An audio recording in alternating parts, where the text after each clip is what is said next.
स्वागत है।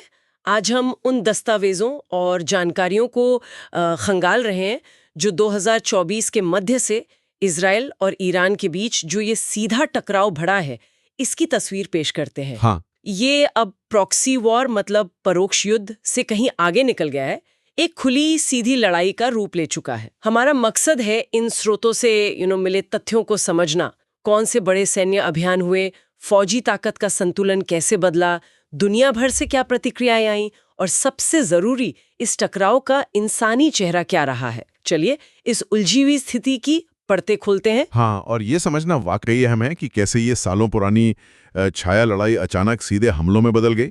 इसने पूरे मध्य पूर्व में तनाव को एक नए और कह सकते हैं खतरनाक स्तर पर पहुंचा दिया है। जो जानकारी हमारे पास है वो साफ इशारा करती है इस तरफ। बिल्कुल। तो शुरुआत करते हैं उन बड़े सैन्य हमलों से जिनका जिक्र इन रिपोर्ट्स में मिलता है। अक्टूबर 2024 इजराइल का ऑपरेशन डेज ऑफ रिपेंटेंस। हाँ। कहा जा रहा है कि ये ईरान इराक युद्ध के बाद ईरान पर इजराइल का सबसे बड़ा हमला था। 100 से ज्यादा लड़ाकू विमान इसमें शामिल थे। जी, और निशाना बनाया गया मिसाइल बनाने वाली जगहों और एयर डिफेंस सिस्टम्स को। काफी बड़ा ऑपरेशन था ये। और फिर ईरान का जवाब भी आया। हाँ, फौरन उसी महीने ऑपरेशन ट्रू प्रॉमिस 2। ईरान ने करीब 200 बैलिस्टिक मिसाइलें दागी इजरायली ठिकानों पर। लेकिन रिपोर्ट्स बताती हैं कि नुकसान बहुत मामूली हुआ। हाँ, ये दिलचस्प है। हमले का पैमाना तो बड़ा था, पर असल नुकसान देखें तो बहुत कम। मलबी की चपेट में आने से एक फिलिस्तीनी नागरिक की जान गई और अप्रत्यक्ष रूप से एक इजरायली की।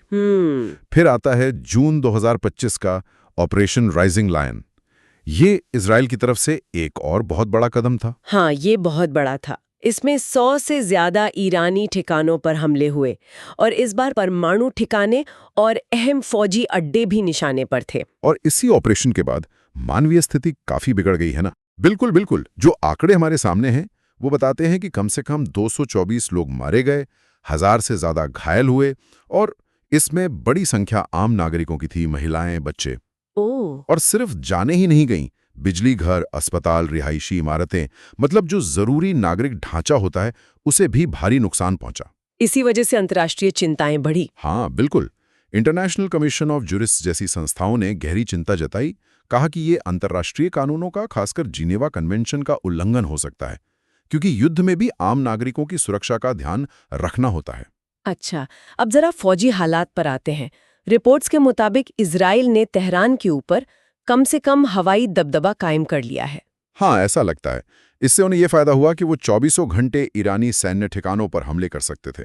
जानकारी ये भी है कि 120 से ज्यादा मिसाइल लॉन्चर्स तबाह किए गए। लेकिन एक चुनौती भी सामने आई है उनके अपने मिसाइल डिफेंस को लेकर। सही कहा। इजराइल के जो एरो मिसाइल इंटरसेप्टर हैं, खासतौर पर ईरान की लंबी दूरी की मिसाइलों के लिए उनकी कमी होने लगी। तो ये उनकी रक्षा तैयारियों पर सवाल उठाता है। हाँ, लंबी अवधि के लिए। और इसी कमी के चलते अमेरिका को दखल देना पड़ा। उन्हें इलाके में अतिरिक्त मिसाइल डिफेंस सिस्टम तैनात करने पड़े। तो हवाई बढ़त तो है, पर रक्षात्मक मोर्चे पर दबाव भी है। अंतर्राष्ट्रीय स्तर पर क्या चल रहा है? अमेरिका का क्या रुख रहा? देखिए, अमेरिकी राष्ट्रपति डोनाल्ड ट्रंप का रुख तो बिल्कुल साफ था। उन्होंने खुलकर इजराइल का साथ दिया और ईरान से कहा कि वो बिना शर्त सरेंडर करें। अच्छा, और बाकी देश जैसे सऊदी अरब? सऊदी अरब का नजरिया थोड़ा अलग रहा। उन्होंने इजरायली सैन्य ठिकानों पर जो इजरायली हमले हुए उनकी निंदा की और चेतावनी भी दी कि लड़ाई और फैलनी नहीं चाहिए। मतलब क्षेत्र में भी एक राय नहीं है इस पर। बिल्कुल। और पड़ोसी देशों की बात करें, सीरिया, लेबनान, इराक, वहां कुछ रॉकेट या ड्रोन गिरे जरूर, पर उनका असर और नुकसान मतलब सीमित ही रहा। और हम फिर से मानवीय पहलू पर आते हैं, जो आपने पहले भी बताया।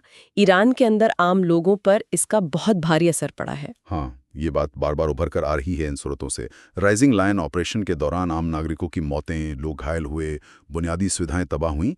ये आंकड़े वाकई बहुत गंभीर हैं। संपत्ति का विनाश, जाने जाना, ये सब बहुत चिंताजनक है। जी, और ये सब मिलकर कहीं ना कहीं अंतर्राष्ट्रीय कानूनों के संभावित उल्लंघनों की तरफ भी इशारा करते हैं, स्थिति की गंभीरता को दिखाते हैं। तो अगर हम इन सब जानकारियों को एक साथ देखें तो क्या तस्वीर उभरती है, क्या नतीजा निकलता है? देखिए, पहली बात तो यह है कि टकराव अभी थमा नहीं है, जारी है। हाँ। दूसरी बात, इजराइल को फौजी तौर पर बढ़त हासिल है, खासकर हवाई ताकत में, ये साफ दिख रहा है। लेकिन इसकी कीमत भी चुकानी पड़ रही है। बिल्कुल, इंसानी कीमत बहुत ज्यादा है जैसा हमने देखा, और उनके अपने संसाधन जैसे वो एरो इंटरसेप्टर, उन पर भी दबाव है। हाँ, तो स्थिति काफी नाजुक और अनिश्चित बनी हुई है। बिल्कुल। दुनिया भर से आवाजें उठ रही हैं कि तनाव कम किया जाए, बातचीत से हल निकाला जाए, लेकिन शांति का कोई साफ रास्ता फिलहाल तो नजर नहीं आता। और स्रोतों से ये भी साफ है कि इस पर अलग अलग नजरिए हैं। मामला बहुत पेचीदा है। हाँ, बहुत जटिल है। तो जाते जाते अपने श्रोताओं के लिए एक सवाल छोड़ जाते हैं जिस पर वो सोच सकते हैं। इन स्रोतों में जो जानकारी दी गई है उसके आधार पर भले ही इजराइल को सैन्य बढ़त दिख रही हो, लेकिन इस टकराव की जो भारी मानवीय कीमत है और जिस तरह से क्षेत्रीय अस्थिरता बढ़ी है, उसको देखते हुए सिर्फ सैन्य ताकत पर निर्भर रहने के लंबे समय में क्या नतीजे हो सकते हैं, खासकर ये सोचते हुए कि ईरान भविष्य में कैसी प्रतिक्रिया दे सकता है।